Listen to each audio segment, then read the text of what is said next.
আসসালামু আলাইকুম শিক্ষার্থী বন্ধুরা, আশা করি সবাই ভালো আছো। আজকে আমরা আলোচনা করব আলোর প্রতিসরণ এসএসসি ফিজিক্স চ্যাপ্টার 9 পার্ট 1। আর আমাদের আজকের আলোচনার বিষয় হচ্ছে কি আলোর প্রতিসরণের সূত্রগুলো নিয়ে আলোচনা করব এবং প্রতিসরণের কেন হয় ওইগুলো নিয়ে আমরা আজকে ব্যাখ্যা করব। ওকে, প্রথমে আমাদের আমি প্রথমে বলেছি যে আমাদের পার্ট 1, এইভাবে সিরিয়ালি আমাদের পার্টগুলোতে অন্যগুলো আলোচনা করা হবে। ওকে, তাহলে আমাদের প্রথমে হচ্ছে কি আলোর প্রতিসরণ।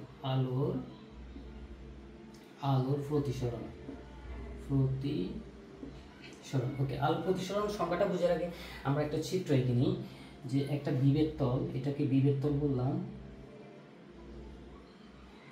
আর এখানে একটা অভিলম্ব অঙ্কন করি।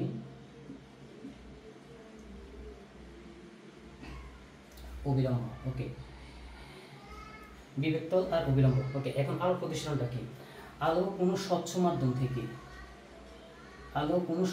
থেকে অন্য কোনো স্বচ্ছ মাধ্যমে প্রবেশ করলে তা একটু বেঁকে যায়, আর এই বেঁকে যাওয়াকে প্রকৃতপক্ষে আলোর প্রতিসরণ বলে। আমি আবার বলছি, এখানে বলে দিচ্ছি, আলো কোনো স্বচ্ছ মাধ্যম থেকে অন্য কোনো স্বচ্ছ মাধ্যমে প্রবেশ করলে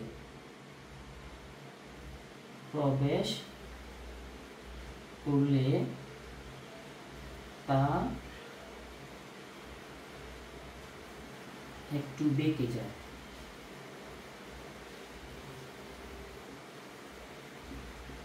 এবং একে আলোর প্রতিসরণ বলে। আলোর প্রতিসরণ বলে। এখন এই বেঁকে যায় কেন? আলোটা তো সোজাসুজি যাইতে পারতো, এইভাবে সোজাসুজি যাইতে পারতো, এই যে এইভাবে সোজাসুজি যাইতে পারতো, কিন্তু বেঁকে যায় কেন? বেঁকে যায় প্রকৃতপক্ষে যে মাধ্যমের ঘনত্বের কারণে। তাহলে এখানে একটা নোট রাখবেন। নোটটা হচ্ছে গিয়ে যে মাধ্যমের ঘনত্বের কারণে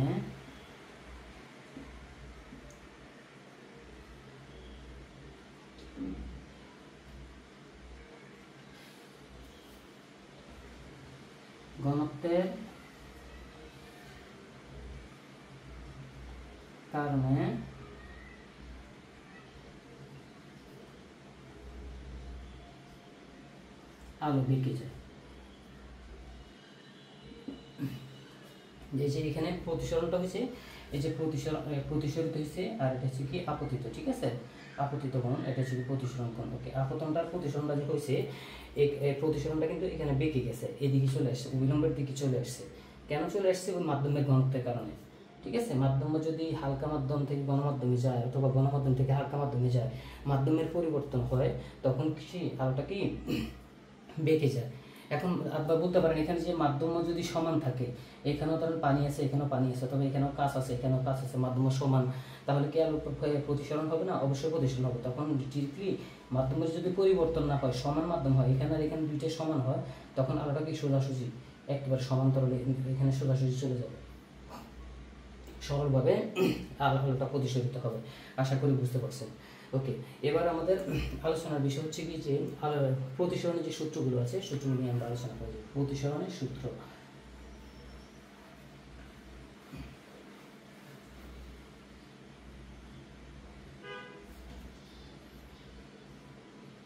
প্রতিসরণের সূত্র। আলোর প্রতিফলনের কিন্তু দুইটা সূত্র আছে, সেরকমভাবে আলোর প্রতিসরণেরও কিন্তু দুইটা সূত্র। আলোর প্রতিসরণের দুইটা সূত্র। এক নম্বর হচ্ছে গিয়ে, আচ্ছা, আমি সূত্রগুলো আলোচনা করার আগে এখানে আমরা দুইটা চিত্র অঙ্কন করি।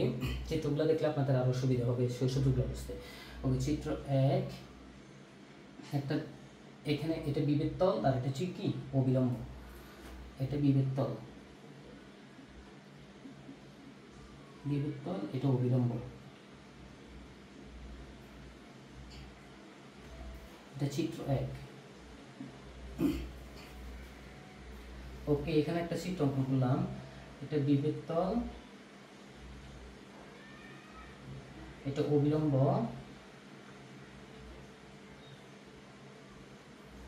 ওকে, এটা চিত্র 2। এখানে চিত্রটার মধ্যে ধরলাম এই নিচের মাধ্যমটা হচ্ছে গণমাধ্যম, উপরটা হচ্ছে কি হালকা মাধ্যম, অর্থাৎ উপরে যে মাধ্যমটা আছে এই যে এইটা, এই মাধ্যমটা হচ্ছে কি হালকা মাধ্যম, এই মাধ্যমটা হচ্ছে কি নিচের এই মাধ্যমটা হচ্ছে গণমাধ্যম। অভিজ্ঞভাবে এটাও দিলাম, গণমাধ্যম নিচে, উপরে হচ্ছে কি হালকা মাধ্যম, উপরেরটা হচ্ছে কি হালকা মাধ্যম, নিচেরটা হচ্ছে গণমাধ্যম। ওকে, তাহলে সূত্র একটা কি? সূত্র এক হচ্ছে কি যে 1 নম্বর বুঝার আগে, আচ্ছা এখানে চিত্রের মধ্যে আমি আরেকটা জিনিস বুঝাই যে আলো হালকা মাধ্যম থেকে যদি গণমাধ্যমে প্রবেশ করে, হালকা মাধ্যম থেকে যদি আলো গণমাধ্যমে প্রবেশ করে, তা অবিলম্বের দিকে বেঁকে আসে। প্রতিসরণ কোণটা কি অবিলম্বের দিকে আসে।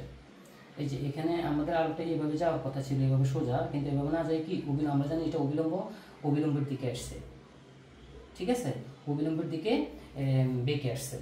আর গণমাধ্যম থেকে যদি হালকা মাধ্যমে প্রবেশ করে আলো, গণমাধ্যম থেকে হালকা মাধ্যমে প্রবেশ করলে আলোটা এইভাবে সোজাসুজি এইভাবে যাওয়ার কথা, কিন্তু এইভাবে না যায়, এটা অবিলম্ব থেকে দূরে সরে যাবে। দেখেন এটা হচ্ছে কি অবিলম্ব, এটা কিন্তু অবিলম্বের দিকে আসছে, এটা কিন্তু অবিলম্বের দিকে না যায়, এটা অবিলম্ব থেকে আরো দূরে সরে গেছে। তাহলে এক নম্বর সূত্রটা কি?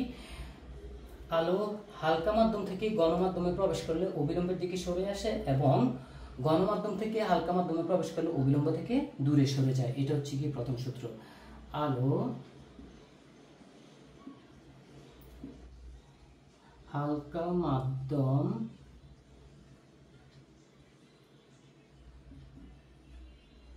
থেকে গণমাধ্যমে প্রবেশ করলে, গণমাধ্যমে প্রবেশ করলে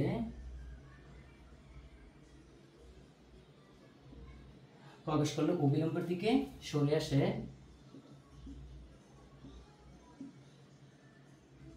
অবিলম্বের দিকে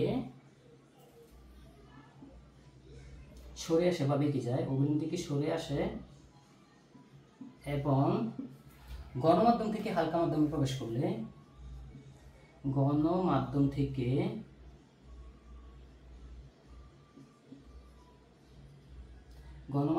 হালকা মাধ্যমে প্রবেশ করলে, হালকা মাধ্যমে প্রবেশ করলে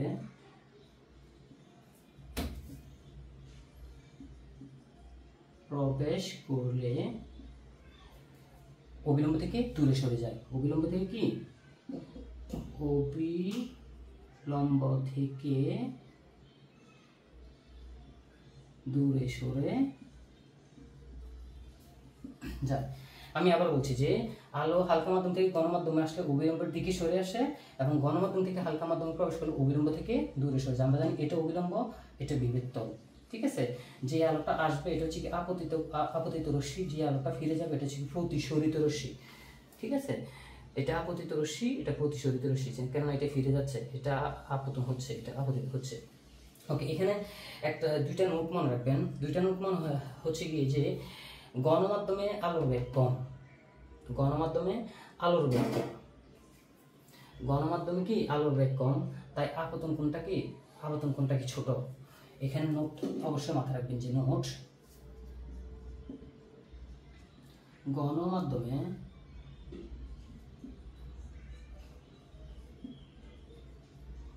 আলোর বেগ কম,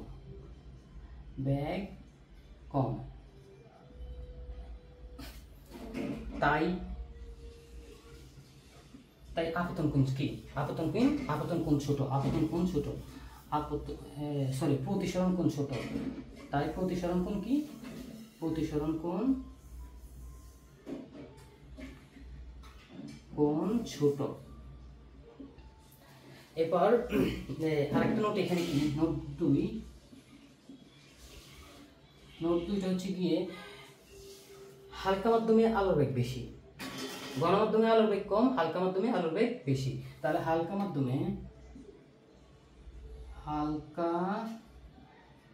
মাধ্যমে আলোর বেগ বেশি,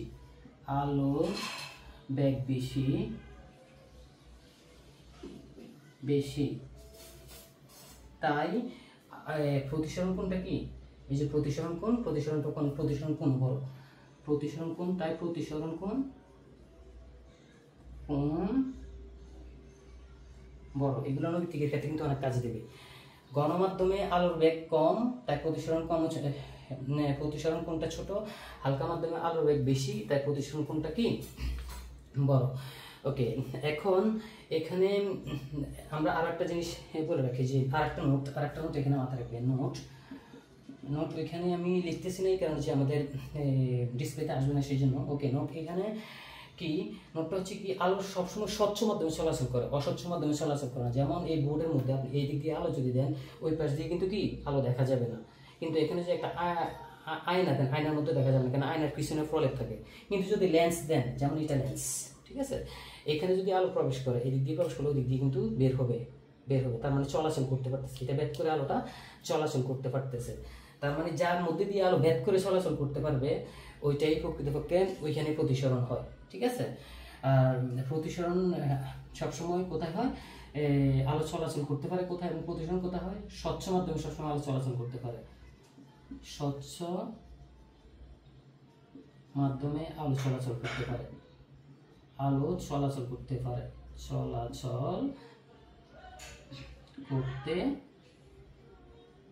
আলো সবসময় স্বচ্ছ মাধ্যমে চলাচল করে, অস্বচ্ছ মাধ্যমে চলাচল করতে পারে না। ওকে, নেক্সট আমাদের আলোচনা বিষয় হচ্ছে আলোর প্রতিসরণ কেন হয়। যে আলোর প্রতিসরণ, আমাদের এটা আলোচনা শেষ, এবার আমরা আলোচনা করবো যে আলোর প্রতিসরণ কেন হয়, ওকে,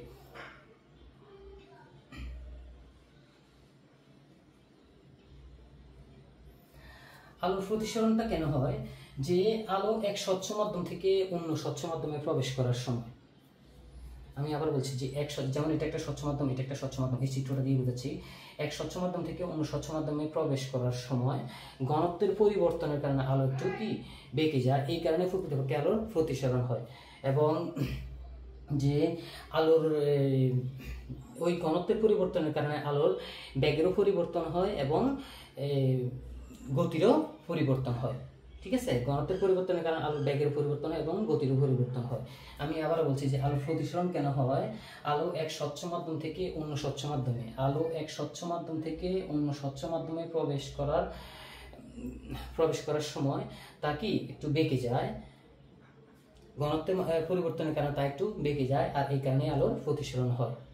আমি আবারও রিপিট করতেছি, আলো এক স্বচ্ছ মাধ্যম থেকে অন্য স্বচ্ছ মাধ্যমে প্রবেশ করার সময় ঘনত্বের পরিবর্তন, মাধ্যমের ঘনত্বের পরিবর্তনের কারণে তা বেঁকে যায়, আর এই কারণেই আলোর প্রতিসরণ হয়। এখানে নোটস আবার রাখবেন, যে নোটসটা হচ্ছে কি, মাধ্যমের ঘনত্বের যদি পরিবর্তন হয়, আলোর বেগেরও পরিবর্তন হবে এবং দিকেরও পরিবর্তন হবে, বেগ এবং দিক। আমি আবার বলছি, বেগ এবং দিক, আলোর বেগেরও পরিবর্তন হবে এবং দিকেরও পরিবর্তন হবে।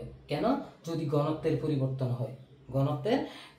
হয়, ওকে, আসসালামু আলাইকুম। আশা করি আপনারা বুঝতে পারছেন। যদি কোনো প্রকার সমস্যা থেকে থাকে প্রশ্ন করতে পারেন, আর আশা করি আপনাদের পার্ট 2 দেখার আমন্ত্রণ রইল। পার্ট 2 তে আমাদের বাকি অংশগুলো আমরা আলোচনা করবো। আমাদের আজকে এই পর্যন্তই আলোচনা। আসসালামু আলাইকুম।